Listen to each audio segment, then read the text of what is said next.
જે માટે રાજુ કરપડાએ ખેડૂતો માટે આંદોલન ઉપાડેલું એ આંદોલનનો પ્રશ્ન ઉકેલાઈ ગયો છે કે ભાજપમાં જઈને ઉકેલવા માંગે છે?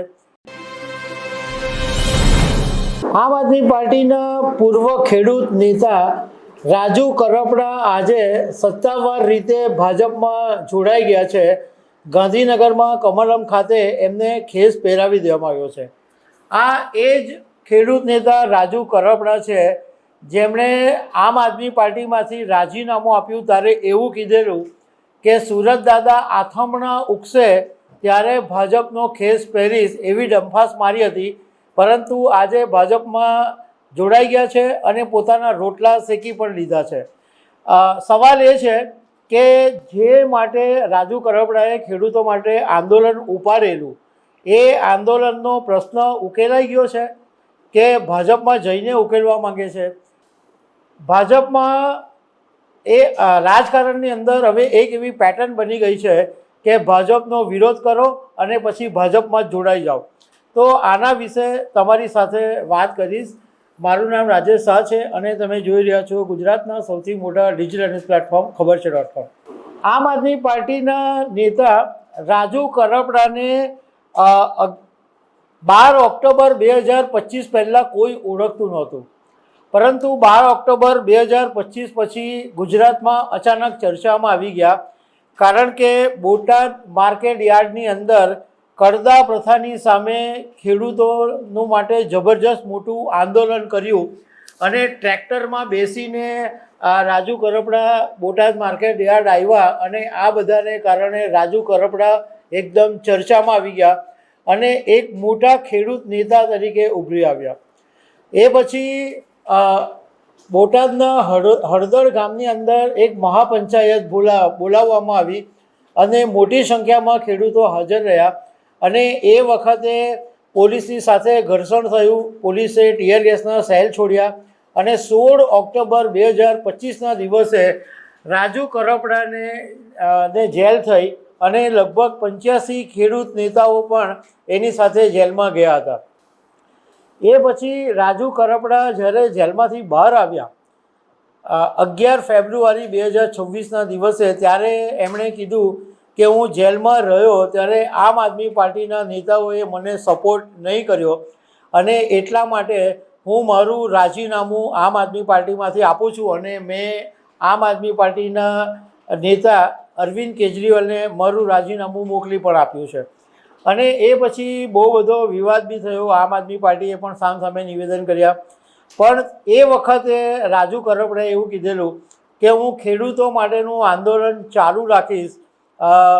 અત્યારે કોઈ પાર્ટીમાં જવાનો નિર્ણય નથી કર્યો અને ભાજપમાં તો એવું કીધું કે સુરત દાદા આથમણા ઉગશે તો હું ભાજપમાં જઈશ, એટલે મતલબમાં ભાજપમાં જવાનો નથી એવી એમણે વાત કરેલી હતી.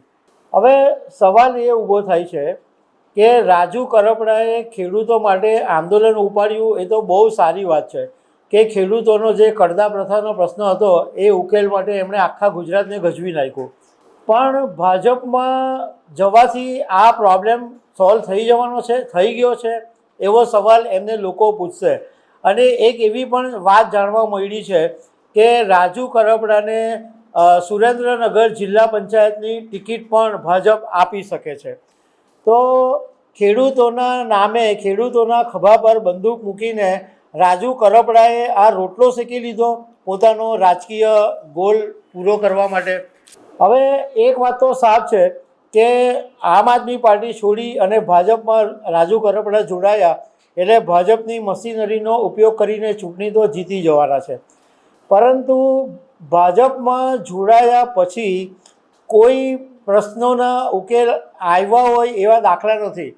આ રાજુ કરપડાનો દાખલો એક નથી, આવા અનેક એવા દાખલા છે કે ભાજપનો વિરોધ કરી અને પછી ભાજપમાં જોડાઈ ગયા હોય અને પછી એવા અનેક નેતાઓ છે કે જે ખૂણામાં ધકેલાઈ ગયા, આજે એમનો કોઈ ભાવ પણ નથી પૂછતું. કેટલાક અપવાદરૂપ નેતાઓ છે કે જેઓ ભાજપને વિરોધ કરીને ભાજપમાં આવ્યા પછી પદ મળ્યા છે એવા છે, પરંતુ એની સંખ્યા ઓછી છે. એવા અનેક નેતાઓ છે કે જે વિરોધ કરીને ભાજપમાં તો આવી ગયા, પરંતુ આજની તારીખે એમનો કોઈ ભાવ નથી પૂછતું. એનું સૌથી મોટું ઉદાહરણ જોઈએ તો હાર્દિક પટેલ છે. પાટીદાર અનામત આંદોલન સમિતિ નું આંદોલન કરીને પાસનું આંદોલન કરીને હાર્દિક પટેલ ચર્ચામાં આવ્યા, કોંગ્રેસમાં ગયા અને પછી કોંગ્રેસમાં ત્યારે જઈને ભાજપને મણની ગાળો ભાંડી અને પછી ભાજપમાં જોડાઈ ગયા. આજે હાર્દિક પટેલ ભલે વિરમગામના ધારાસભ્ય છે, પણ આજે ભાજપમાં પણ એમનો કોઈ ભાવ નથી પૂછતું. એવા અલ્પેશ ઠાકોર છે, કોંગ્રેસમાં ગયા અને પછી ભાજપમાં આવ્યા. એમને ઘણી વખત મંત્રી પદ મળવાની આશા છે, પરંતુ આજ સુધી અલ્પેશ ઠાકોરને પણ કશું મળ્યું નથી. જવાહર ચાવડા માણાવદરના કોંગ્રેસના ધારાસભ્ય હતા અને એ વખતે એવું કહેવાતું હતું કે જવાહર ચાવડા ભાજપના કટ્ટર વિરોધી હતા, પણ ભાજપમાં આવી ગયા.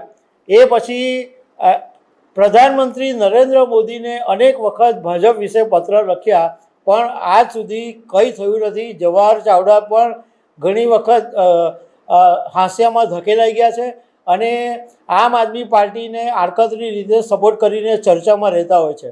બાકી ભાજપમાં એમનું કંઈ ઉપજતું નથી. એવી જ રીતના જોઈએ તો અર્જુન મોઢવાડિયા છે, કોંગ્રેસના પૂર્વ કોંગ્રેસ પ્રમુખ બી રહી ચૂક્યા હતા, વિરોધ પક્ષના નેતા બી રહી ચૂક્યા હતા, ભાજપનો વિરોધ પણ કરતા હતા અને 2022 વિધાનસભાની ચૂંટણી પછી ભાજપમાં જોડાઈ ગયા. એમણે લાંબો સમય રાહ જોયા પછી કેબિનેટ મંત્રી પદ મળ્યું છે. તો એવા એકાદ બે નેતા છે. આ સિવાય રાજુ પરમાર જે કોંગ્રેસના રાજ્યસભા સાંસદ હતા, એ પણ 2022માં ભાજપમાં જોડાઈ ગયા.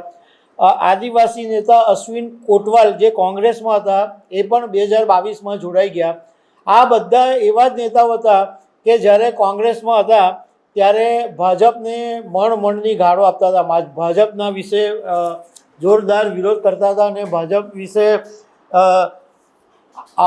પાર્ટી આવી છે ને તેવી છે ને એવી બધી વાતો કરતા હતા. ગોરધન ઝડફિયા પણ ભારતીય જનતા પાર્ટીમાં હતા, પછી એમણે મજપાની પાર્ટી બનાવી અને પાછા 2014માં જોડાઈ ગયા. પરંતુ જે વજન એમનું હતું કે એક વખતે ગુજરાતના ગૃહમંત્રી પણ રહી ચૂકેલા હતા, એ ગોરધન ઝડફિયા પણ પછી હાંસિયામાં ધકેલાઈ ગયા. આવા તો અનેક દાખલા છે. તો આ આપણને એવું દેખાઈ રહ્યું છે કે ગુજરાતના રાજકારણની અંદર છે તે હવે એક પ્રકારની પેટર્ન બની ગઈ છે કે તમારે જો ભારતીય જનતા પાર્ટીમાં પોસ્ટ મેળવવી હોય, ભારતીય જનતા પાર્ટીમાં કઈ પદ ઉપર પહોંચવું હોય, તો બીજી પાર્ટીમાં જાઓ, ત્યાં જઈને જોરદાર વિરોધ કરો, આંદોલન કરો અને પછી ભાજપવાળા તમને લાલ જાજમ પાથરીને બોલાવશે કે ભાઈ વિરોધ કરવાનું બંધ કર, તું ભાજપમાં આવી જા. તો આવી રીતના બધા નેતાઓ ભાજપમાં જોડાઈ રહ્યા છે, એવી એક પેટર્ન દેખાઈ રહી છે. તો દર્શક મિત્રો, આવી અનેક વાતો સાથે અમે તમને મળતા રહીશું. આભાર.